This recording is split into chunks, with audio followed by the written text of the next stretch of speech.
sexto encuentro del programa de formación de jueces organizado por el Instituto de Capacitación Judicial, que depende de la Junta Federal de Cortes y Superiores Tribunales de Justicia de las provincias argentinas y Ciudad Autónoma de Buenos Aires.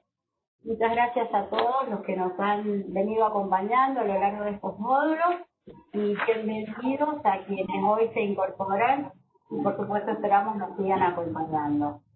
Les quiero recordar que se encuentran alojados en la página del Instituto los videos de todos los encuentros que hemos venido realizando y el material que los distintos expositores, todos ellos ministros de Cortes y Superiores Tribunales, nos han ido brindando o aportando. Y recordarles también que la invitación para el próximo 21 de octubre, oportunidad en la que el doctor Germán Musamia, vocal del Tribunal Superior de Justicia de la provincia del Neuquén, estará exponiendo sobre información, medios de comunicación y poder judicial, los desafíos del juez comunicador. Le enviamos un gran saludo a nuestra presidenta, la doctora Claudia Michaguas, que hoy no nos va a poder acompañar, y le cedo la palabra a la doctora María del Carmen Bataini, presidenta de la CCQ, para que se la bienvenida y haga la apertura. Gracias, doctora Bataini. Gracias, Analía. Buenas tardes a todas y a todos. Es un placer nuevamente estar con ustedes. Traigo los saludos de la doctora Michaguas, que hoy no nos puede acompañar en la pantalla, pero seguramente de alguna forma va a estar escuchándonos y escuchando sobre todo al doctor Peretti. Felicito nuevamente, y como lo hago en todas las oportunidades que he intervenido, a reflejar por esta propuesta tan interesante y tan valiosa, que encara un nuevo perfil del juez con temáticas que son trascendentales y transversales a todas las actividades del derecho. Hoy nos acompaña el doctor Peretti, quien humildemente, y por suerte les digo yo, no ha querido que leamos currículum entero, porque si no estaríamos toda la tarde detenidos en la actuación y en la vida curricular profesional del doctor Peretti. Simplemente quiero comentarles, como él específicamente lo ha pedido, que es vocal del Superior Tribunal de Justicia de Santa Cruz, es profesor de la Universidad de Buenos Aires justamente en la materia de su especialidad, Derecho Ambiental, ha escrito innumerables libros y artículos sobre este derecho tan ágil, tan dinámico, tan novedoso y que importa un desafío constante para todo aquel juez que activamente tenga que intervenir en una causa cuando es llamado o cuando es puesto ante este tipo de conflictos. Doctor Peretti, lo dejo en el uso de la palabra, le agradezco pero infinitamente su buena disposición y lo escuchamos atentamente. Creo que va a ser una tarde para disfrutarla. Así que adelante, doctor Peretti, y muchas gracias. Bien, María del Carmen, muy agradecido por tu presentación, además el afecto especial que tengo por tu persona, y realmente es un honor para mí que me presentes. Y quiero agradecer también a toda la comisión directiva de Reflejar, que está trabajando tan intensamente en este exitoso ciclo de capacitación, que realmente ha tenido una discusión muy importante y nos impone a todas las escuelas de todo el país a seguir trabajando en este sendero, porque verdaderamente se ha notado un éxito muy especial en este tema. Así que quiero agradecer no solamente la invitación, sino también reconocer el trabajo de la comisión directiva de Reflejar y de todo el equipo de trabajo que ha sido tan eficiente en estas conferencias, que he seguido varias, he tenido la suerte de participar de varias como oyente, y realmente fueron muy interesantes, y esperemos hoy estar a la altura de las circunstancias y de la magnitud de este ciclo de capacitación, al cual sin duda alguna es un honor para mí poder participar. Bueno, en realidad la convocatoria es doble, porque por un lado están vinculados a la materia ambiental. Digo bien, viene por dos partes del título. Por un lado, el concepto de transversalidad que recién planteaba María del Carmen con tanta claridad, y por otro lado la necesidad de plantear un nuevo perfil del juez para el desempeño en las temáticas ambientales, pues la mayoría de los magistrados, muchos de ellos, han sido formados en la universidad cuando todavía la materia de derecho ambiental ni siquiera estaba en las currículas. Algunos más jóvenes por ahí ya han aparecido cuando aparecían en algunas currículas de algunas universidades temáticas de derecho ambiental, muchas veces en otras disciplinas o vinculadas a otras disciplinas jurídicas, pero no con la autonomía o con el desarrollo que ha venido teniendo tanto académica como jurisprudencialmente en los últimos tiempos. Y la evolución del derecho ambiental es un tema que no puede dejar de lado en las primeras análisis que debe hacerse en cuanto a esta temática, porque la labor de la magistratura en la evolución del derecho ambiental es central, es decisiva. Es decir, podría decirse hoy que el derecho ambiental está en una etapa de definición de las bases lógicas de su evolución y de su eficacia. Y en esa descripción aparece claramente el rol de la magistratura, pues el vínculo entre el derecho y la eficacia del mismo, sin duda alguna, es la decisión judicial, o uno de los grandes instrumentos es la decisión judicial. La temática ambiental tiene algunas características muy especiales. Si bien en particular el tema es referido a la sentencia ambiental, quiero hacer una pequeña introducción de lo que es la característica del conflicto ambiental, para luego sí tomar aquellos aspectos que nos resulten importantes destacar o que creo yo que ameritan ser destacados y que hacen muy característica y muy propia a la decisión judicial en materia ambiental. El conflicto ambiental es, como dice Ricardo Lorenzetti, un conflicto policéntrico, que a diferencia del conflicto clásico que teníamos como abordaje en el derecho civil clásico, el conflicto ambiental plantea muchas veces la reunión de muchos centros de interés que convergen en una sola temática. Un tema de contaminación, sin duda alguna, tiene referencia o puede llegar a tener vinculación con los sectores empresariales, con los sectores de trabajadores, con los organismos estatales, con la sociedad a través de sus distintas organizaciones no gubernamentales, con la cultura. Es decir, hay un conjunto de intereses que hacen que esta visión del conflicto ambiental no tenga un solo centro, sino que tenga varios centros de interés. De allí entonces que la tarea del juzgador es quizás mucho más importante y exige un análisis integral de cuáles son estos centros de interés que convergen en el conflicto ambiental.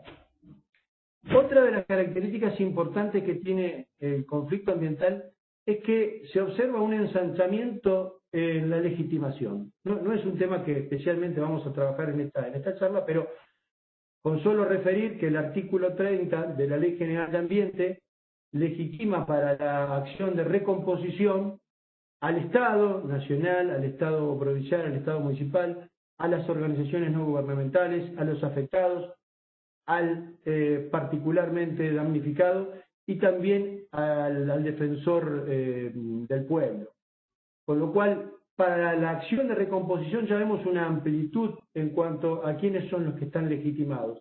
Y si hablamos de la acción de cese, el mismo artículo de la ley establece que cualquier persona será la encargada de acudir o puede acudir a los fines de la cesación de actividades de contaminación.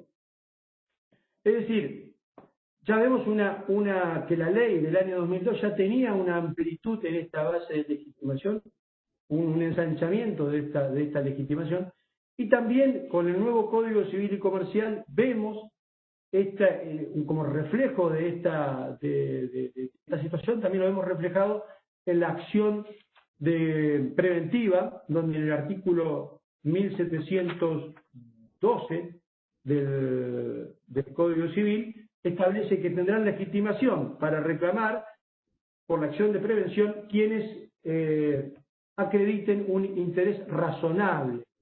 Verán ustedes que el mismo concepto de interés razonable también hace inferir una amplitud en cuanto a la legitimación. Pero ¿cuáles son las otras características que hacen también que el juez actúe distinto y que el proceso ambiental exija una actuación específica por parte del juez? Primero, lo que hablábamos recién y lo que estamos haciendo ahora, es decir, exige al juez, sobre todo aquellos que no vienen de una formación, de una matriz de formación vinculada a la temática ambiental, exige capacitarse, exige abordar la temática desde quizás nuevos puntos de observación que tienen que ver también con dar logicidad a la decisión judicial que va a terminar resolviendo la situación, y exige particularmente un especial compromiso social del juez. El perfil del juez ambiental es un compromiso social, o refleja un compromiso social, o debe reflejar un compromiso, un desapego a la neutralidad clásica que tiene que ver con el objeto de disputa, es decir, tiene que ver con el objeto de protección, que es el ambiente. Porque no se olviden que el ambiente es un bien colectivo y por lo tanto el juez, al resolver sobre cuestiones que tienen que ver con la protección del ambiente, está resolviendo sin duda también algo por el cual es parte de ese ambiente, pues el juez también es un habitante de la zona contaminada, también es una persona que vive quizás o las consecuencias de esa contaminación en su diario desempeño social. Por eso que exige la temática la presencia de un juez activo.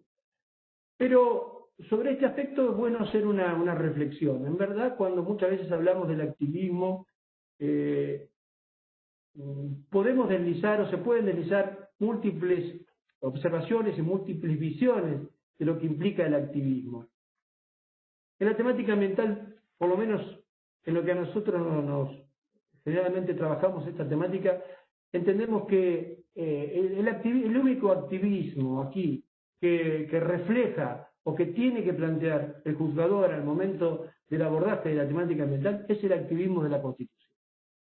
No vemos la necesidad, ni mucho menos la conveniencia, de un activismo que refleje una especie de concurso de vanidades intelectuales para ver cuán bien fundada está nuestra decisión a los fines de que sea tomada por algún libro o alguna revista académica. No es ese el sentido del activismo que estamos planteando. El activismo que estamos planteando es el activismo que surge del artículo 41 de la Constitución Nacional. Es el activismo que nos impone a nosotros, los jueces, como autoridades, no solamente un deber de no dañar al ambiente, sino el deber de realizar acciones positivas como autoridad en protección del ambiente. Lo definió con mucha claridad Germán Vidal Campos cuando analizaba la reforma constitucional del año 1994, y al incluir a los jueces en este concepto de autoridades que está planteándole a los jueces la necesidad de adoptar acciones positivas en defensa del ambiente, con lo cual no solamente como autoridad y como magistrados los jueces tienen la obligación de no dañar por omisión, sino también la obligación y el deber de accionar en defensa del ambiente. Ese es el activismo, o ese es el fundamento jurídico y el modo de activismo que nosotros impulsamos en la temática ambiental. No es que nos despojamos de la necesidad de que esté bien fundada la sentencia, de que tenga argumentos jurídicos, de que esté citada jurisprudencia adecuada. Lo que estamos planteando es que sí o sí debe hacerse sobre esta base constitucional, que es la que le da sentido y lógica a la decisión judicial, y por otro lado le da también dinámica y es el motor de ese activismo al que nos referimos recientemente. Otra de las características particulares de la temática ambiental y del proceso ambiental es que el juez tiene amplias facultades instructorias. Esto surge del artículo 32 de la Ley General de Ambiente, y en esas amplias facultades instructorias va a generar muchos aspectos que pueden dar que hablar. Ya vamos a ver por qué se los digo. Pero básicamente el juez tiene que ordenar, tiene que conducir, tiene que plantear acciones a los fines de la prueba de los hechos dañosos del proceso. En particular, son ellos que originaron, digamos, la contaminación que da origen o que se desarrolla a lo largo de este proceso.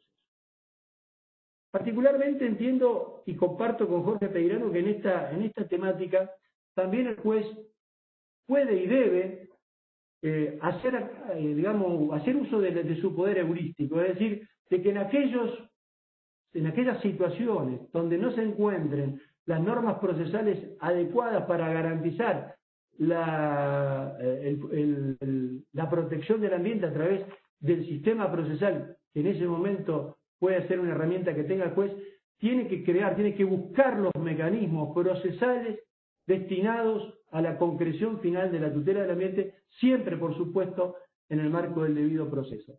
Si se quiere, no es un tema original de la temática ambiental. En Argentina, el nacimiento del mismísimo recurso del amparo ha tenido ese origen a través de la labor jurisprudencial de la Corte, a través del caso civil.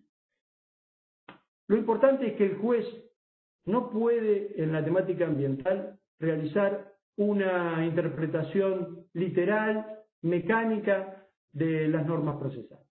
Esto tiene que estar claro, no porque las normas procesales pueden estar más o menos actualizadas, sino porque la interpretación en los procesos colectivos ambientales de la temática de las normas procesales debe necesariamente tener en cuenta el principio de protección ambiental. Hay un fallo de la Corte Suprema ya de algunos años, pero muy interesante porque se produjo un interesante debate acerca de cómo aplicar las normas procesales en las causas ambientales, que es el caso de la Asociación de Superficiarios de la Patagonia contra YPF. El fallo es del 29 de agosto del 2006, se lo digo si tienen que ir tomando nota. En realidad no es un fallo, no decide el fondo de la cuestión, sino que es una excepción de defecto legal que había planteado en su momento la demandada de YPF, y la Corte por mayoría resuelve hacerle lugar a esta excepción de defecto legal planteada por YPF, pero más allá de lo que resolvió sobre el tema de la excepción planteada, lo importante es lo que dijeron los jueces de la Corte en este caso. Aún aquellos que votaron, porque no es un voto unánime, sino que fue por mayorías y votos de disidencia, el voto de la mayoría, si bien hace lugar a la excepción de defecto legal, dice claramente que la aplicación o la interpretación literal de las normas procesales no puede hacerse de un modo absolutamente literal, pues de lo contrario sería, o que lo mismo sería contrario y sería frustratorio de los intereses superiores en juego. Cuando hablaba de los intereses superiores en juego, hablaba claramente de la protección del ambiente. Y mucho más allá, la disidencia, que rechaza el planteo de la demandada, en cuanto a la excepción de defecto legal planteada, a través de los votos de los doctores Maqueda y Zaffaroni. Maqueda y Zaffaroni, ¿qué dicen? Dicen, en realidad, la interpretación mecánica y literal de las normas procesales en la temática ambiental implica un verdadero excesivo rigorismo formal. Es decir, no solamente hablan de que sería frustratorio los intereses, sino que están diciendo de que la interpretación literal, la interpretación mecánica de las normas procesales haría incurrir a esa decisión judicial en un rigorismo formal, en un excesivo rigorismo formal. Este punto de vista no pasó desapercibido y varios años después, esta sentencia era de 2006, y ya en 2015 la Corte, con la integración que tenía, ya volvió a trabajar sobre este argumento de que la interpretación mecánica de las normas procesales implican, en materia de la temática ambiental, o implicarían un verdadero exceso de rigorismo formal. Con lo cual, la Corte misma nos está advirtiendo de la necesidad de que la interpretación, la valoración de las normas procesales en la temática ambiental deben ser siempre teniendo en cuenta cuál es el objeto de protección de esta temática, que, vuelvo a repetir, estamos siempre hablando de un bien colectivo, por lo tanto, debe tenerse en cuenta esto a los fines de la valoración y de la evaluación y de la aplicación de las normas procesales. Voy a hacer una breve referencia antes de ingresar al tema de la sentencia, al tema de la prueba. Sé que es bastante complejo el tema probatorio De hecho, después le voy a hacer llegar, ya quedé con la gente, con Analía, le voy a hacer llegar un artículo donde trabajo este tema de la prueba en el ámbito del proceso colectivo ambiental. Es un tema bastante complejo, porque generalmente la prueba en materia ambiental es una prueba compleja, en donde en muchos casos las premisas fácticas no se advierten con claridad. Entonces el juez, la primera dificultad que tiene es que en la construcción del silogismo no aparece con claridad y demostrada con la absoluta claridad que la decisión judicial lo requiere, esa premisa fáctica. Entonces, muchos académicos, muchos juristas que han opinado sobre esta temática en materia ambiental, se han inclinado en fortalecer la decisión judicial, en dar fundamento a la decisión judicial en estos casos a través de los mecanismos de probabilidad. Y sobre este aspecto, que vuelvo a repetir, exigiría y requeriría una clase especial, pero a través de un trabajo muy importante que ha hecho Michele Tarufo, que se llama La prueba de los hechos, un libro que recomiendo, muchos de ustedes seguramente ya lo han tenido la oportunidad de leerlo, pero él desarrolla con mucha claridad los mecanismos de probabilidad lógica y básicamente aplica o interpreta que en aquellos supuestos donde la construcción del silogismo, donde no aparezcan claramente determinadas las premisas fácticas, se podría recurrir o se podría plantear mecanismos de probabilidad lógica a través de lo que él denomina el sistema de confirmación de hipótesis, es decir, plantear una serie de hipótesis, una serie de opciones dentro de análisis que hace el juez de la causa, y luego tomar de los distintos elementos de confirmación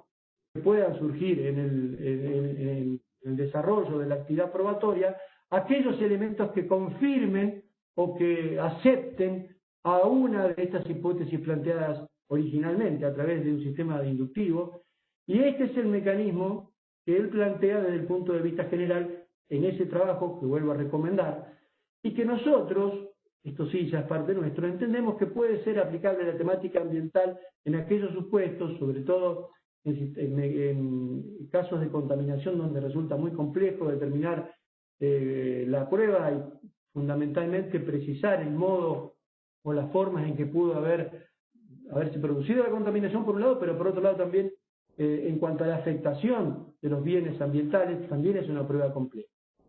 Básicamente entendemos que el sistema de confirmación de hipótesis, y siguiendo el trabajo que hizo Michele Tarufo, vuelvo a repetir, Tarufo no lo aplica a la temática ambiental o no habla específicamente de la aplicación de este sistema a la temática ambiental, sino que lo hace en general. Nosotros entendemos que este mecanismo podría servirle al juzgador en aquellos supuestos donde las premisas fácticas no están claras. Por supuesto que quiero dejar claramente establecido de que, sin duda, que si el juez tiene claramente prevista o claramente determinada las premisas fácticas, no necesita acudir a estos mecanismos de probabilidad cuando las tiene realmente claras y probadas. Lo que estamos hablando es que muchas de estas temáticas, muchos de estos procesos ambientales, tienen dificultad probatoria, y en ese marco es donde puede no aparecer con claridad esta premisa fáctica, y en ese marco pueden aparecer como herramientas que le den logicidad al fallo estos mecanismos de probabilidad, particularmente de probabilidad lógica y particularmente en este caso de confirmación de hipótesis.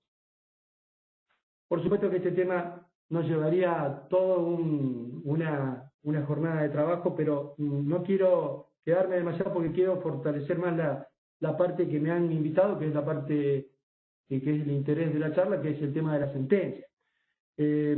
No puedo dejar tampoco de mencionar que en cuanto al tema de la prueba, que la lectura que debe hacerse de la prueba, la interpretación que debe hacerse de la prueba, y más en la temática ambiental, no puede no ser sistémica. Es decir, sin duda se debe efectuar la valoración de los elementos probatorios desde un inicio hasta el momento de la decisión de un modo sistémico y con un abordaje integral, y no en ningún momento puede llegar a ser insular o sin comprender la totalidad, la integración total de la prueba producida.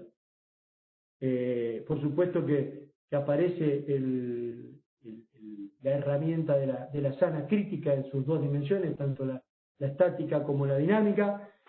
Y aparece un tema que sí me parece que antes de cerrar el tema probatorio es importante destacarlo, que es la carga dinámica de la prueba.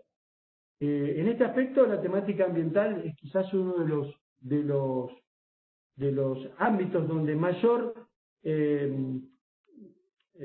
importancia, mayor virtualidad tiene esta institución de la carga dinámica de la prueba. Con solo pensar en una gran empresa contaminadora y pensar que puede haber afectados múltiples, pero muchos de ellos sin las estructuras, sin la capacidad jurídica ni económica para llevar adelante la prueba de una eventual contaminación, sin duda que el juez tiene que tener en cuenta aquí quién es el que se encuentra en mejores condiciones de realizar y producir la prueba. Esta cuestión ya nosotros la veníamos sosteniendo aún antes de la reforma del Código Civil y Comercial. Luego, a través del artículo 1735 del Código Civil y Comercial, se introduce esta institución de la carga dinámica de la prueba, pero vuelvo a repetir, tiene mucha importancia en materia ambiental, teniendo en cuenta que muchas veces los afectados carecen de la estructura y de la capacidad como para probar la contaminación que alegan o que denuncian.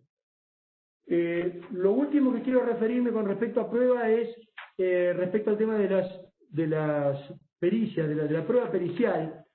Sobre ese punto, la Ley General de Ambiente establece que en el artículo 33, que los dictámenes emitidos por organismos del Estado sobre daño ambiental tendrán la fuerza probatoria de informes periciales, sin perjuicio del derecho de las partes a su impugnación. En verdad debe tenerse en cuenta que este valor pericial de los dictámenes emitidos por los organismos estatales lo tiene, o si tiene tal valor de pericia, siempre y cuando el demandado no sea el Estado. En caso de que fuera el Estado, ese informe o ese dictamen solo tendrá en su caso valor de consulta técnico, pero no valor pericial, toda vez que es el mismo Estado el que está demandado o puede estar demandado en este caso particular. Esa pequeña aclaración quería hacerles porque muchas veces se habla del valor, del carácter de valor de pericia a los informes de los organismos estatales, pero se tiene que hacer esta particular aclaración. Bueno, vamos a la sentencia. Particularmente con la sentencia creo que la temática ambiental nos obliga a hacer un abordaje distinto, un abordaje en donde nos propongamos ver un punto de observación distinto al que tenemos en el día a día y con otras temáticas en donde ya hay una evolución jurisprudencial. La temática ambiental no solamente que nos plantea nuevos, novedosos desafíos, sino que además nos obliga a pensar el problema desde perspectivas distintas. Y voy a mencionar tres aspectos que son fundamentales a nuestro entender y que hacen muy característica la sentencia ambiental. Y un aspecto que es más instrumental y que tiene que ver con el punto de observación. Voy a empezar con el punto de observación. Y es el que exige al juez tener una nueva dimensión, tanto espacial como temporal, del objeto de la decisión. Ustedes me dirán, ¿por qué? En cuanto a la dimensión temporal, hay un punto que es central, y no lo digo yo, ni lo dicen los autores que escriben la temática ambiental, sino que lo dice la propia Constitución Nacional. Es la propia Constitución Nacional en su artículo 41 que nos habla de la protección del ambiente para garantizarle esa tutela a los integrantes de las nuevas generaciones. Aún aquellas personas que no han nacido tienen ese derecho a que se les respete el derecho a gozar del ambiente sano. ¿Esto qué significa? Significa que el juez, ante una temática ambiental, debe analizarla del modo tal que su decisión sea atemporalmente convincente. ¿Qué significa esto? Que el juez no solamente debe pensar y debe resolver con los tiempos contemporáneos, sino que además debe ejercer la magistratura de un modo tal de que esa decisión pueda proyectarse en el tiempo y recibir los embates que pudieran hacerle a esa decisión las generaciones futuras, aun aquellos que no han nacido. Fíjese qué desafío enorme que tenemos los jueces en materia ambiental. Es decir, no solamente tenemos que responder a la temática actual con las bases contemporáneas, con los planteos contemporáneos que ya son singulares en cuanto a la cantidad de diferencia de los distintos planteos que nos puedan hacer la sociedad actual. Vimos en cuanto hablamos del conflicto policéntrico, la cantidad de intereses que pueden estar detrás de la temática ambiental y la diversidad de esos intereses. No solamente tenemos que pensar en ellos, sino que tenemos la obligación constitucional de pensar en las generaciones futuras. Es decir, una medida que sea aplaudida hoy, pero que tenga muy pocos argumentos para ser sostenida ante las generaciones futuras, incumple el artículo 41 de la Constitución. Con lo cual, fíjense en qué lugar nos ponemos con la temática ambiental. Nos estamos autoexigiendo como magistrados, no porque nos exijamos de un modo voluntario, sino porque la Constitución nos obliga a hacerlo. Cuando hablaba antes del activismo, hablaba del activismo de la Constitución. Nos obliga a pensar en las generaciones futuras y, por lo tanto, esta decisión judicial que tiene que tomar el juez hoy, en el año 2020, tiene que tener la suficiente nutriente lógico como para no solo responder a la exigencia de la sociedad actual, sino también responder ante los eventuales planteos que nos puedan hacer las generaciones futuras. Fíjense qué mayúsculo desafío para los jueces nos impone la temática ambiental. Y dije que nos afectaba de dos modos, tanto en lo temporal como en lo espacial. ¿Qué quiere decir esto? Quiere decir que también en la decisión judicial, por más local que sea, por más localizada que esté la situación, perdón, tengo una interrupción, por más localizada que esté el planteo en cuanto a una determinada provincia, una determinada región, una determinada localidad, el juez no puede dejar de ver cómo va a impactar esa decisión a nivel global, a nivel universal o a nivel regional. ¿Y por qué digo esto? Lo digo porque nosotros aquí en nuestra provincia y en muchas provincias tenemos glaciares, por ejemplo. Y nuestros glaciares, que son de todos, podemos tener una muy buena legislación provincial, podemos tener excelentes jueces provinciales, podemos tener excelentes funcionarios que se dediquen a cuidar y a aplicar toda la normativa en materia de cuidado de los glaciares, y sin embargo los glaciares se van a seguir derritiendo, o se siguen derritiendo. También pasa algo parecido con los desmontes en gran escala. Los desmontes en gran escala, sin duda, impactan una región, y esa región impacta en otras de un modo muy importante, muy trascendente. De ahí que los ecosistemas se interrelacionan. Si ustedes, seguramente hay mendocinos o pampeanos, bueno, pampeanos es que hay, verán que la Corte, en el caso del río Atuel, de las provincias de La Pampa y Mendoza, no describe el caso como un hecho entre dos provincias, lo describe como un problema del ecosistema, que no solamente hay que ver cómo se distribuye el agua, sino cómo garantizamos que se siga generando esa fuente indispensable de vida. Esto también impacta en la decisión judicial, por más local que fuere y por más pequeño que nos parezca. Es decir, podemos pensar no hay que dejar de pensar en local, pero también tenemos que pensar en global. Tenemos que pensar en que nuestra decisión se transforme en una especie de estándar mínimo jurídico de decisión universal. ¿Por qué nosotros muchas veces lo aplicamos claramente esto en los derechos humanos? Sabemos que lo que estamos aplicando, cuando vemos que incluso puede haber un conflicto de normas, sabemos que estamos aplicando un estándar de protección de derechos humanos está universalmente reconocido. En materia ambiental, también tenemos que internalizarlo. También tenemos que saber que la decisión que tomemos tiene que responder a ese estándar universal de decisión judicial y de protección ambiental. ¿Por qué? Porque de nada vale que un juez en un lugar del mundo proteja determinada bien ambiental y en el país de al lado no lo haga, o en la provincia de al lado no lo haga. ¿Por qué? Porque los problemas ambientales se interrelacionan, porque se universalizan rápidamente, se regionalizan y se universalizan. Y lamentablemente, como bien lo advierte Bauman, cada vez las decisiones locales carecen o tienen menos fuerza como para dar una respuesta integral a las problemáticas que son globales, que son universales. Ejemplo, el cambio climático. El ejemplo que yo les ponía recién en materia de glaciares puede aplicarse a desmonte y puede aplicarse a muchos otros recursos compartidos, los océanos. Es decir, estos dos puntos de análisis son fundamentales. Es decir, una nueva dimensión temporal y una nueva dimensión espacial a los fines de analizar la decisión ambiental. A partir de ahí, la decisión ambiental puede llegar a tener, como les planteaba recién, algunas características que las hacen propias.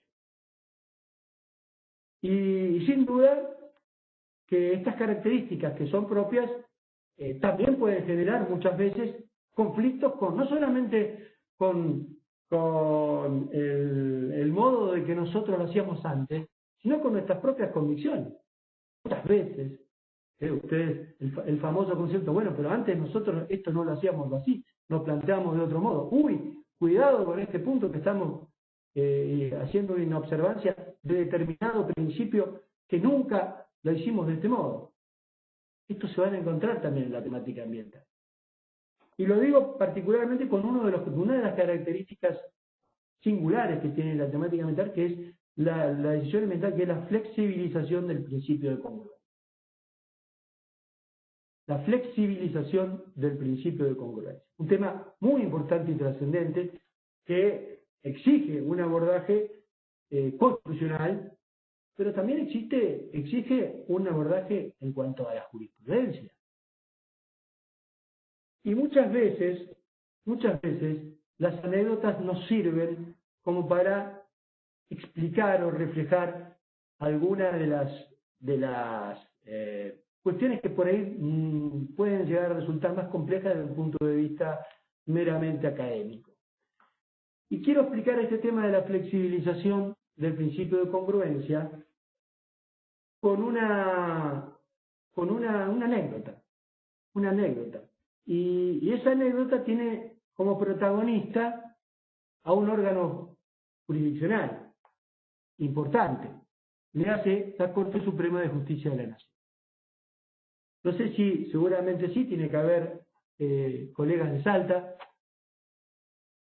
En un caso muy notorio, donde se aplicó de un modo importantísimo y quizás es uno de los casos emblemáticos en materia de aplicación del principio precautorio, que es el caso de Salas, Dino, el caso de los desmontes en Salta, no sé si recordarán, famoso tema de los desmontes en Salta. No va al caso analizar la cuestión. Sí digo que la Corte en ese momento decidió, aún en el supuesto de que no había sido pedido por las partes, que se realice un impacto ambiental integral, pormenorizado, de toda la región, aún más allá de la puntualmente referida en la acción, en la demanda. Pero lo interesante y la anécdota es que esta sentencia, y los invito a buscarla o a localizarla, trae una anécdota muy interesante. Te voy a decir cuál es. La Ley General de Ambiente, que se aprobó a través de la Ley 25675, tenía en el artículo 32, recuerden cuando les hablaba de las facultades de los jueces en materia ambiental, les refería al artículo 32 de la Ley General de Ambiente. Si alguien la tiene a mano, sería muy bueno que pueda auxiliarse con el texto, pero se los leo. La última parte del artículo, donde hablaba de las competencias y de las facultades que tienen los jueces, decía: asimismo, en su sentencia, de acuerdo a las reglas de la sana crítica, el juez podrá extender su fallo a cuestiones no sometidas expresamente a su consideración por las partes. Claramente, la ley tenía un párrafo dedicado a los magistrados a los fines de que puedan flexibilizar el principio de congruencia, es decir, ir más allá de lo que las partes le habían reclamado. Pero esa parte fue objetada, es decir, esa parte fue objetada por el Poder Ejecutivo, por el decreto 2413 del año 2002, con lo cual nunca tuvo vigencia. Pero ¿qué pasó el 27 de marzo del año 2009?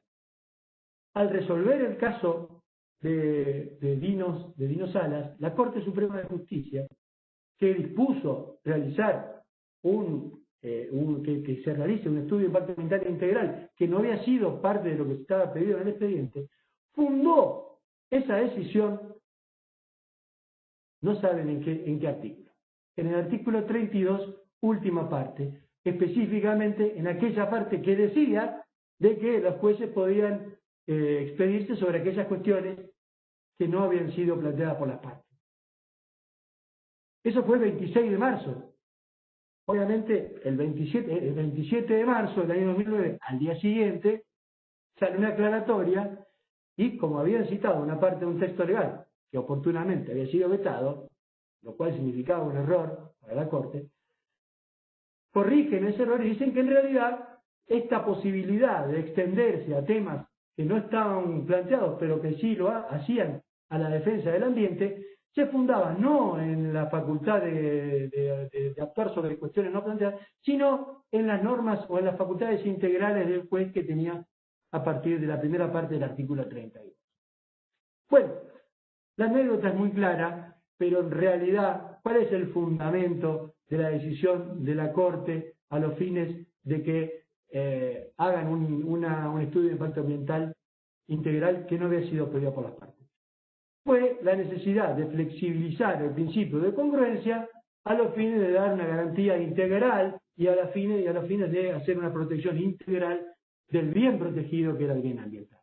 De ahí que se necesitaba este estudio de impacto ambiental integral y de ahí que de ese error, que en verdad lo fue, pero que en definitiva no hace más que ratificar que en materia de decisión judicial ambiental los jueces pueden, en supuestos en donde se encuentren en peligro, en riesgo, bienes ambientales, pueden decidir sobre cuestiones no planteadas por las partes y siempre, y aún siempre, que consideremos al principio de congruencia como un principio. ¿Sí? Porque hay un debate en doctrina que algunos juristas con muy buenos argumentos planteaban de que solamente podría flexibilizarse el principio de congruencia si lo consideramos como una regla procesal. Pero si lo consideramos como un principio con la nutriente constitucional del artículo 18 del debido proceso, no podría, según esta parte de la doctrina, no podría flexibilizarse.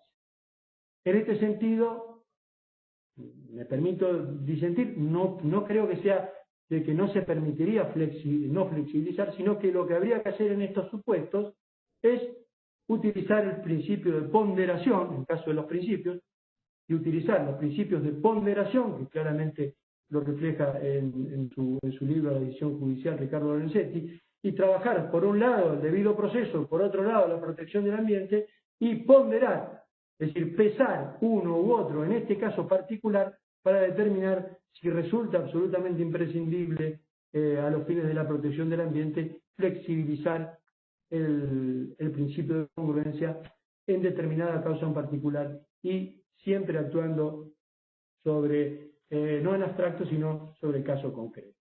Es decir, más allá de la consideración de que se lo considere una regla o un principio, a mi entender siempre podrá flexibilizarse y hay mucha jurisprudencia también en las provincias sobre flexibilización del principio de congruencia en materia ambiental que ha sido muy importante y hay muchos ejemplos que hacen a la importancia de esta flexibilización. Por ejemplo, casos en donde el peligro o el peligro que trae aparejado una contaminación se prueba de que no solamente era en ese lugar concreto o en ese barrio concreto, sino o en esa particular propiedad, sino que en todo un barrio o en toda una región, es no solamente que el juez puede, sino que debe actuar en protección de toda la región si está en peligro la misma, en caso de una contaminación donde se acreditare de que, si bien el inicial planteo lo hace una persona o un propietario, si el impacto ambiental de esa contaminación puede poner en peligro o en riesgo la vida de los bienes de las personas que no fueron oportunamente a ese proceso, pero que sí formaban parte de una región lindante a la del conflicto ambiental. Otro tema muy importante a tener en cuenta es el efecto de la sentencia. Yo, antes de ir a esto, quiero volver a hacer algún hincapié sobre el tema de la invocación del artículo 41. No, cuando hablamos de la necesidad del activismo judicial y cuando hablamos de que la nutriente, la fuente, el fundamento de ese activismo en materia ambiental es el artículo 41, no estoy diciendo, y quiero que quede claro esto, no estoy alentando una invocación mágica del artículo 41, ¿no? No estoy haciendo esa apreciación, porque entiendo que no puede ser una apreciación ni mágica ni mecánica del artículo 41 que sirva como una especie de techo bajo de lo cual podemos meter cualquier cosa. No, lo que digo es que tiene que ser una apreciación lógica con bases en el artículo 41. Por eso recién les mencionaba la necesidad de preservar también el derecho de las generaciones futuras. ¿Por qué? Porque el artículo 41 lo trae al debate. El artículo 41 los pone como sujeto de tutela. Con respecto a otra característica que también es muy importante en cuanto a la sentencia, tiene que ver con sus efectos. En este sentido, el artículo 33 de la Ley de Ambiente nos dice de que la sentencia hará cosa juzgada y tendrá efecto erga omnes, es decir, hacia todos, a excepción de que la acción sea rechazada, aunque sea parcialmente por cuestiones probatorias. Con respecto al efecto erga omnes de la sentencia, también aquí aparece como fundamento el bien tutelado, ¿no? Está claro que si el bien tutelado es un bien colectivo, es allí donde aparece el fundamento de que se expanda esa acción positiva o esa decisión judicial positiva sobre aquellos que también han sido afectados por esa por esa contaminación. Pero esto nos impone una obligación extra, sobre todo a los magistrados, que se aplica en todos los procesos colectivos. Muchos de ustedes habitualmente han tenido que trabajar en procesos colectivos y uno de los principales problemas que uno tiene a los fines de dar fundamento y dar legitimidad a esta extensión de los efectos de la cosa juzgada es justamente la demostración de la representatividad adecuada de la persona que acude o de la ONG que acude a la acción. Esto es muy importante. Es decir, si nosotros entendemos, si la ley prevé esa extensión, esa expansión de los efectos de la cosa juzgada, será una doble obligación de los magistrados verificar de que los actores tengan la suficiente representación adecuada, ya sea si es una ONG a través, no solamente, yo creo que en esto también tenemos que tener apertura en cuanto a los medios para garantizar esa representación adecuada, no solamente a través de los estatutos o de la representación que tenga o de la acción que tenga acreditada en la sociedad, sino también a través de una audiencia pública donde se exponga la representación adecuada de la propia, siempre hablando en términos de rapidez, ¿no? de rapidez procesal, ¿no? Y no que se transforme en una barrera o en un paso burocrático más a los fines de evitar de que avance rápidamente la causa, pero sí es necesario que el juez tome todos los recaudos que resulten pertinentes a los fines de garantizar de verificar la representación adecuada de la persona o de la ONG que inicia la acción. Por otro lado, o mejor dicho, siempre en este punto, es importante ver las excepciones. La ley de ambiente solamente habla de una excepción, y que es cuando la demanda sea rechazada por cuestiones probatorias. Aquí está claro que lo que trata de proteger la norma es la necesidad de evitar una connivencia, un pacto que implique que entre actor y demandado pueda haber una connivencia que haga caer el derecho de todos por una eventual negligencia probatoria. Entonces aquí tenemos que tener especial cuidado de que esa excepción pueda también ser considerada desde otra perspectiva, pues no solamente puede haber una negligencia probatoria, sino que además también puede haber una negligencia argumentativa, o puede haber una deficiencia argumentativa ex profeso en el modo de plantear la demanda, que luego traiga aparejado si se quiere, un efecto negativo sobre todos los representados por esa entidad. Nosotros, con el doctor Arasi, en Santa Cruz hemos planteado un capítulo especial sobre los procesos colectivos, y en este supuesto hemos puesto dos excepciones. Es decir, hemos puesto la excepción por falencia probatoria, pero también hemos agregado la excepción por falencia argumentativa. Particularmente hemos sostenido que no solamente por la falta de pruebas, sino por haberse omitido alegar hechos fundamentales del litigio. Es decir, como verán ustedes, la excepción no solo de la cosa juzgada es para cuando es negativa, o decir, cuando se pierde la acción por falencia probatoria, sino además por falencia argumentativa al momento de la presentación de la demanda. No es malo tampoco traer a consideración que hoy hay toda una tendencia, tanto particularmente de muchos juristas y la opinión, de ir hacia a un esquema de defectum secundum lit, es decir, que la cosa juzgada sirva para beneficiar, pero no para perjudicar a los supuestos representados. Sobre esto hay un trabajo muy interesante que analiza Fischer sobre el Código Modelo de Procesos Colectivos en Iberoamérica, que también merecería ser analizado.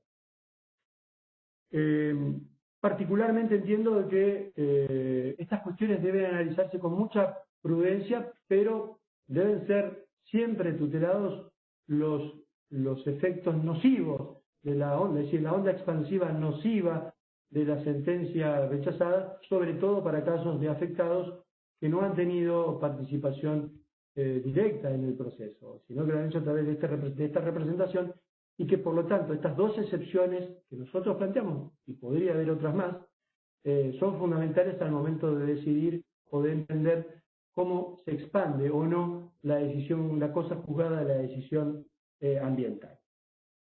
Me faltan 5 minutitos, vamos a terminar con otra de las características importantes que a mi entender tiene la sentencia ambiental, que es la implementación.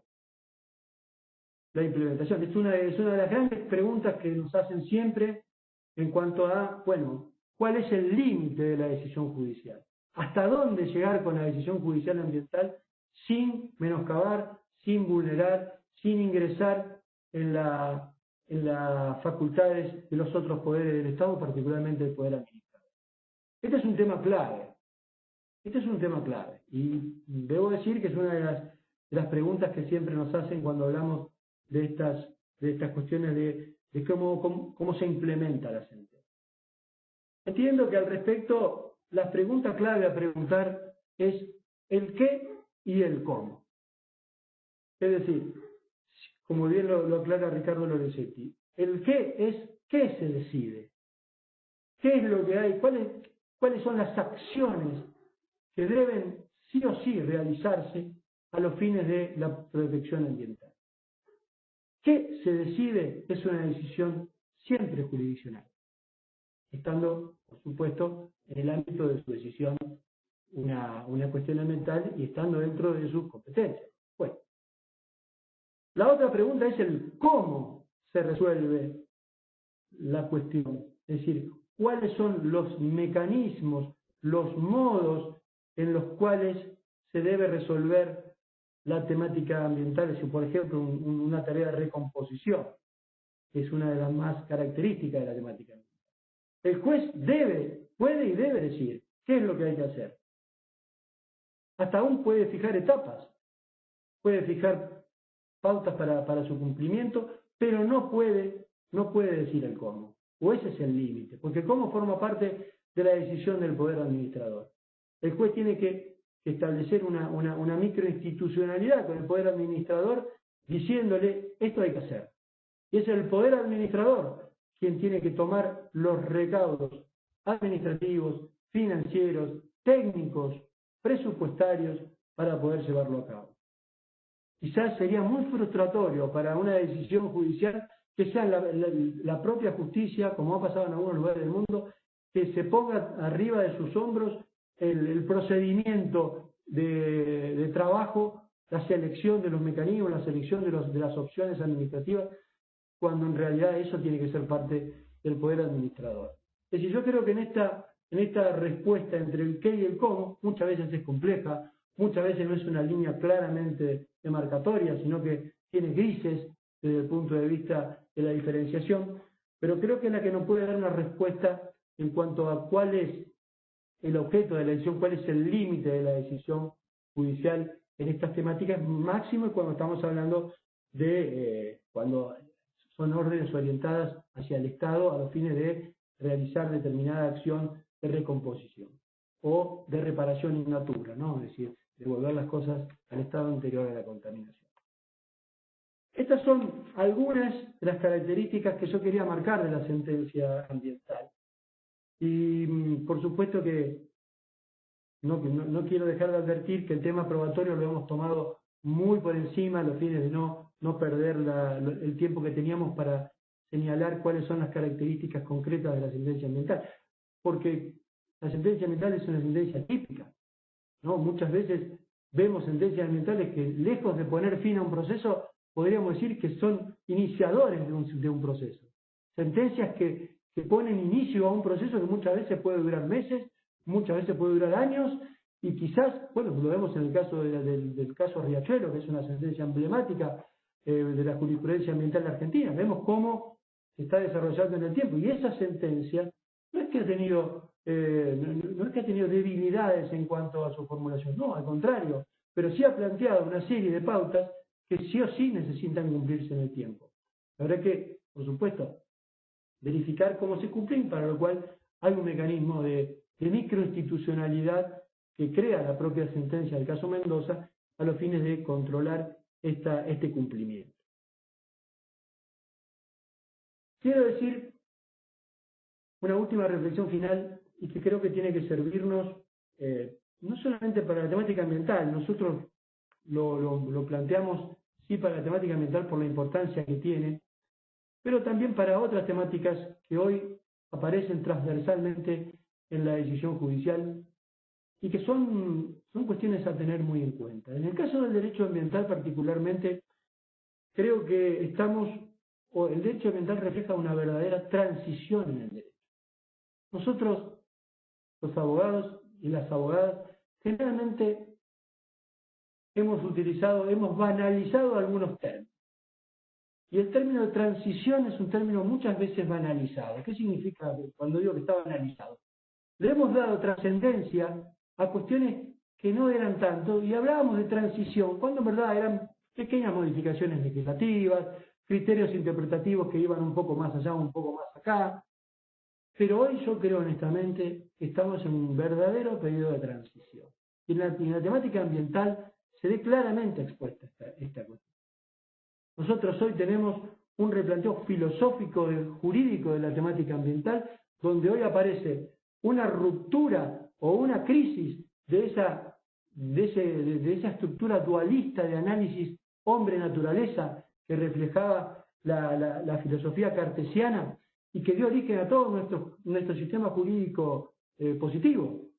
Se basa en esa visión dualista de donde el hombre y la naturaleza eran dos entidades, la red pensante o el ser pensante y la red extensa. Y esa visión dualista hoy está en crisis. Hoy está en crisis. Hoy se interpreta de una visión más sistémica y más ecocéntrica al hombre como parte de la naturaleza. Y entonces aparecen las consecuencias jurídicas. Necesariamente deben visualizarse las consecuencias jurídicas de esa nueva visión. Los invito a leer sobre todo la encíclica Laudato Si, también en la última encíclica del Papa Francisco, Fratelli Tutti, hay una referencia a eso, pero les invito a leer la encíclica a los fines de analizar esta nueva visión donde aparece el hombre como parte de la naturaleza. Y si todo nuestro sistema jurídico, toda nuestra interpretación del sistema jurídico se ha basado en esa visión filosófica dualista, y hoy podríamos aceptar, al menos yo lo acepto, por supuesto que también escucho cualquier opinión en contrario, acepto que hay una crisis de esa visión dualista y que hoy por hoy aparece una visión necesariamente integradora del hombre con la naturaleza. El hombre es parte de la naturaleza y que va a alterar necesariamente nuestro modo de observar el derecho. Por eso hablaba yo al inicio de la charla de un punto de observación. Esto trae aparejado, además, una nueva caracterización de la naturaleza, con el reconocimiento de los derechos de la naturaleza. Trae aparejado una nueva dimensión del otro en materia, por ejemplo, en materia de daños. La alteridad en materia de daños siempre era el otro ser humano. Hoy el otro, en materia de daños, se ha ampliado el concepto de alteridad. Es todo el resto de los seres vivos. Es el planeta mismo. Es el planeta mismo. Es decir, fíjense cómo nosotros hoy hablamos, recién hablaba de la necesidad de que nuestra decisión, por más local que sea, refleje un estándar mínimo de decisión judicial universal. ¿Por qué? Porque es necesaria una protección global de la naturaleza, una visión universal de la protección global de la naturaleza. Porque los principios ambientales también deben ser entendidos en escala global. No podemos entender los principios ambientales solamente aplicables a nuestra cuestión parcial o a nuestra cuestión local. Tenemos que entenderlos como válidos, como principios válidos a los fines de la protección universal del ambiente. Y esto también debe ser analizado por el juez. Esto también debe ser visto por el juez. Tenemos sociedades plurales, tenemos una nueva reconstrucción de distintos aspectos que tienen que ver con la concepción del Estado, la concepción de la Constitución, la concepción de los principios constitucionales, la expansión de esos principios constitucionales, sobre todo aquellos que tienen que ver con la protección del ambiente. Es decir, un conjunto de elementos jurídicos y filosóficos que no pueden ser abandonados, no pueden ser dejados de lado al momento de analizar una sentencia ambiental. La labor del juez es incorporar en el análisis de esta temática ambiental, incorporar todos estos esquemas, todos estos puntos de análisis que están surgiendo ahora y transformar, llevar eso a clave de decisión judicial. Este es el enorme desafío que tenemos las magistradas y los magistrados, no solamente de Argentina, sino de todo el mundo, para proteger a las generaciones futuras que, recuerden, el artículo 41 se encarga de hacernoslo recordar. Muchísimas gracias. Bueno, doctor Peretti, la verdad que muchísimas gracias, y ha sido, compartirán los asistentes conmigo, tan ordenada la disertación, y la verdad que, aparte de ordenada, muy reflexiva. Y en ese contexto hemos recibido algunas reflexiones justamente de los asistentes. Silvia de Formosa nos decía que últimamente los incendios que se estuvieron produciendo en varias localidades no solo derivó daños materiales, sino un gran impacto ambiental, y realmente es complejo determinar el origen de tales incendios, y más allá de que aparezcan como intencionales, se debe ser meticuloso a la hora de determinar el origen de los mismos. Y en un esquema un poco similar, Liliana Komisarski, quiero no equivocarme en el apellido, de Misiones, nos decía que hay varios factores ambientales como la regulación de represas que afectan los recursos de agua, los incendios, la depredación histícola, los agrotóxicos, la tala, etcétera. Ambas referían un poco a lo que es la prueba. Y después tengo un par de reflexiones más, pero si quiere podemos con estas dos hacer algo, a lo mejor alguna reflexión. Sí, miren, coincido con lo planteado. Respecto a la dificultad probatoria, sí, sin duda. Eso es uno de los puntos claves y yo, si por una cuestión de tiempo no pude desarrollarlo como debería, igual yo lo tengo trabajado en un artículo que se los voy a pasar, pero en realidad la temática ambiental exige una labor probatoria muy significativa. Muy significativa. Y quizás la herramienta que hoy planteamos es una herramienta más, no es la única, el tema de la probabilidad lógica. Lo que sí nos despoja de la exigencia de tener la certeza de otro tipo de decisiones judiciales, porque el sistema de probabilidad lógica trabaja justamente en un mecanismo de probabilidad. Este trabajo está publicado en la revista de Aveledo Perrot de Derecho Ambiental, número 31 del mes de julio a septiembre del año 2012, página 283. Si le sirve, ahí se desarrolla toda la temática de prueba, pero es un tema muy complejo. Y el otro tema también, es decir, lo que uno advierte es la interrelación y la necesidad de una visión sistémica en materia ambiental. Todo lo que tiene que ver con incendios, con tala de bosque, con régimen de las aguas, sin duda alguna, tiene que verse desde un punto de vista sistémico.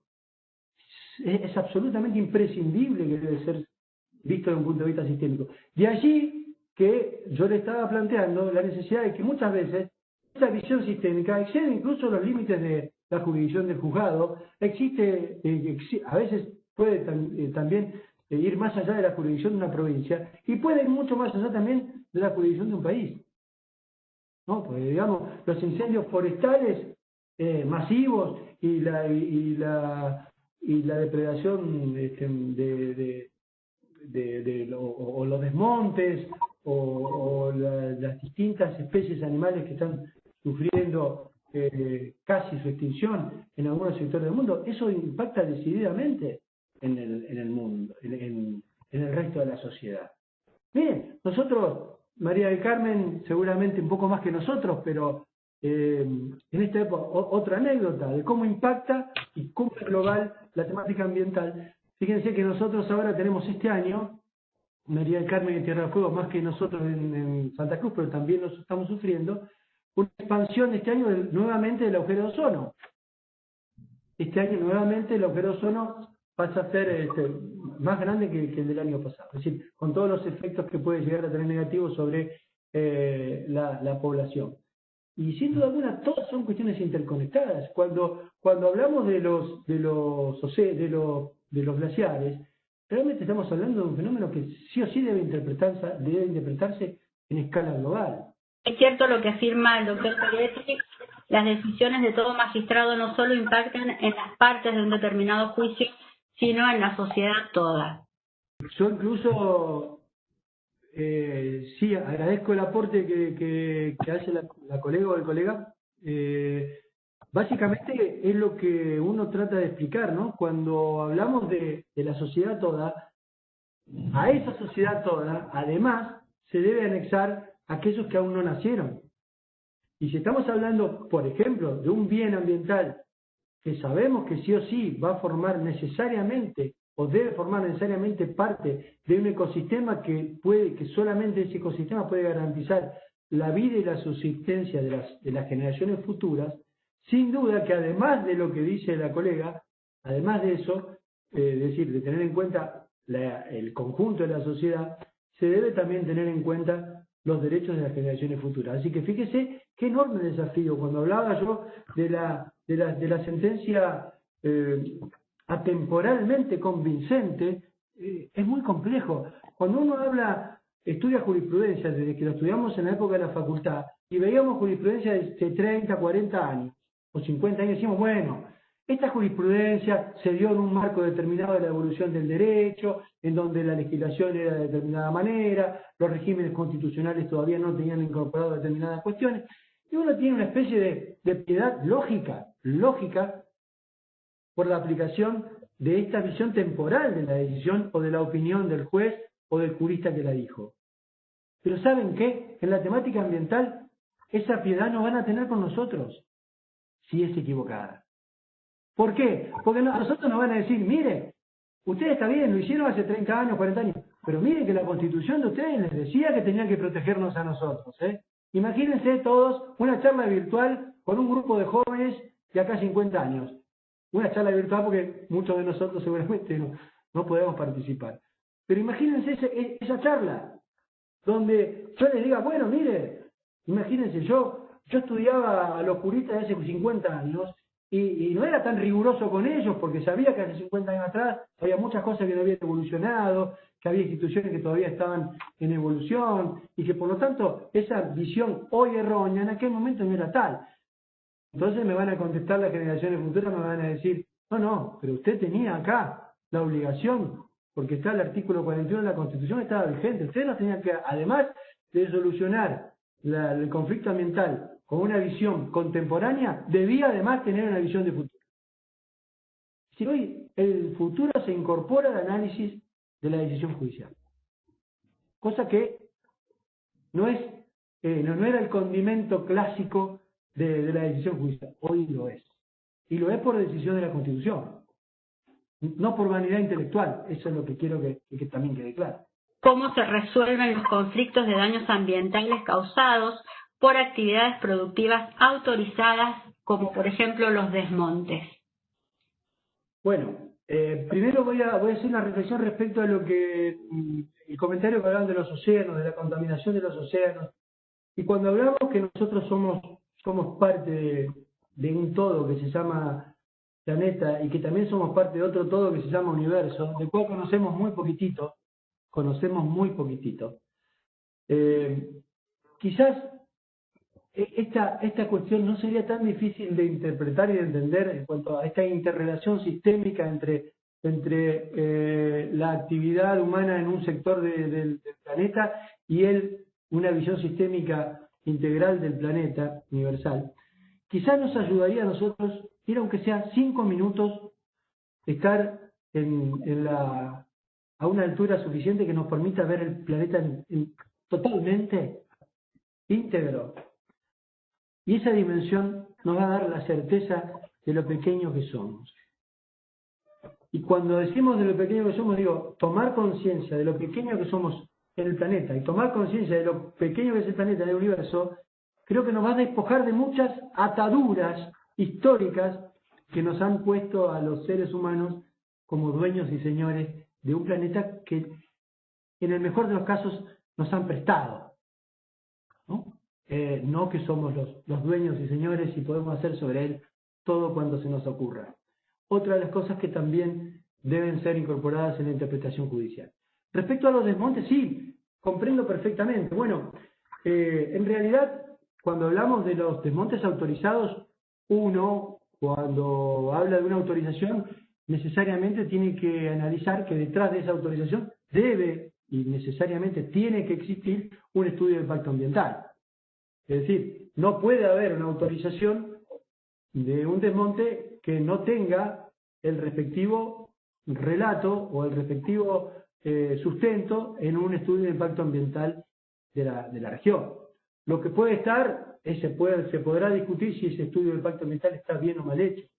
Cuando nosotros hablamos de desarrollo sustentable, en particular hablamos de sustentabilidad, estamos un poco hablando de esto. Es decir, en verdad, cuando uno habla de desmonte autorizado, está hablando en el marco de una política integral que necesariamente tiene que ser sistémica de recuperación del bosque, porque si uno es desmonte, por más que sean autorizados, y que se desmonta, bueno, habrá que atacar la decisión que se hizo erróneamente, en el caso de que se haya hecho, si impacta negativamente sobre el ecosistema, o si no hay un sistema de compensación ambiental que permita que existan otras áreas en donde se proteja para permitir que en una pequeña o en otra área se pueda hacer trabajo de desmonte.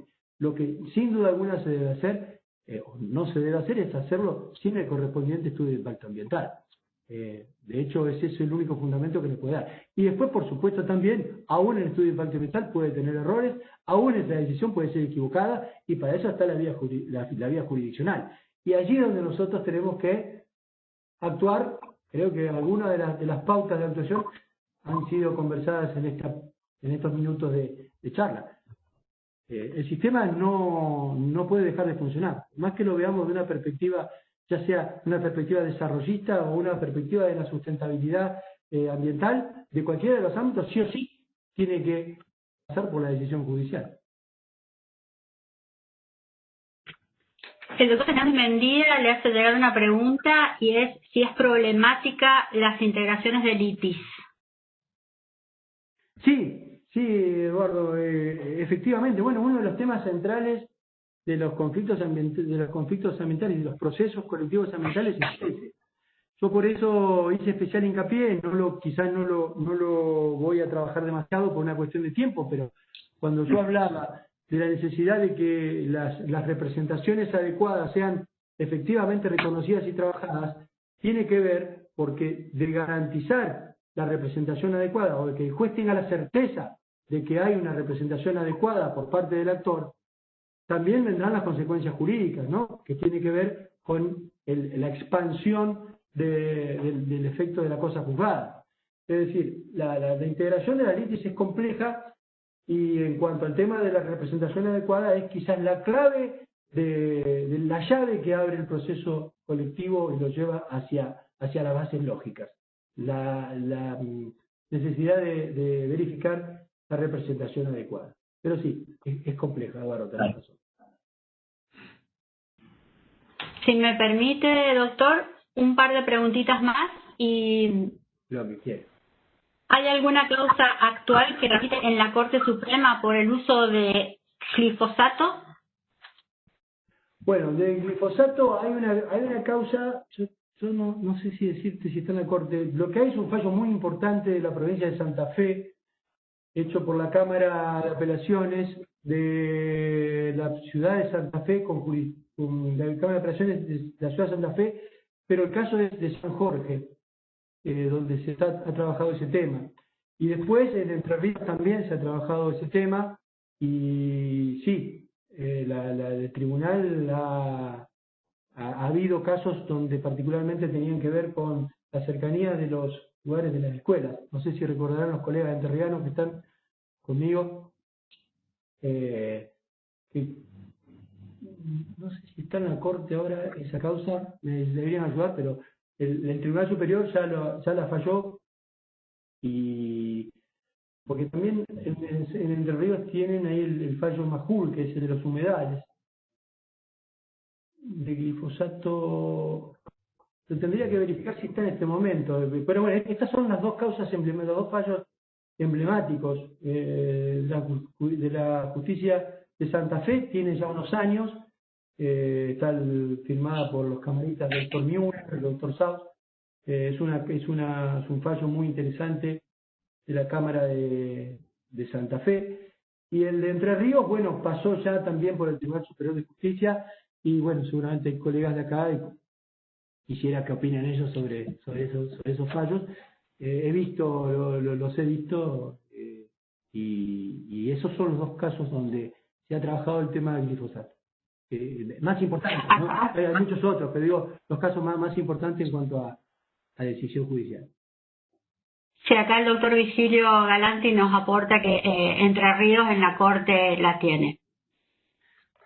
Sí, porque son dos causas, sí, y yo estimo que debe estar la Corte todavía en etapa de decisión.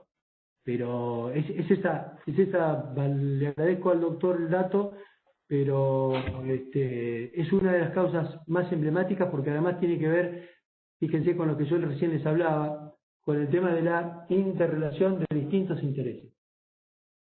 Es decir, están Fíjense que acá en el tema de las escuelas, además del esquema de productivo y de la capacidad productiva de la provincia, de la necesidad de la utilización o no en el marco del sistema productivo, no está solamente la salud de la población, sino que además está el derecho de la educación de los niños, porque había una escuela muy cercana a la zona donde se estaban aplicando estos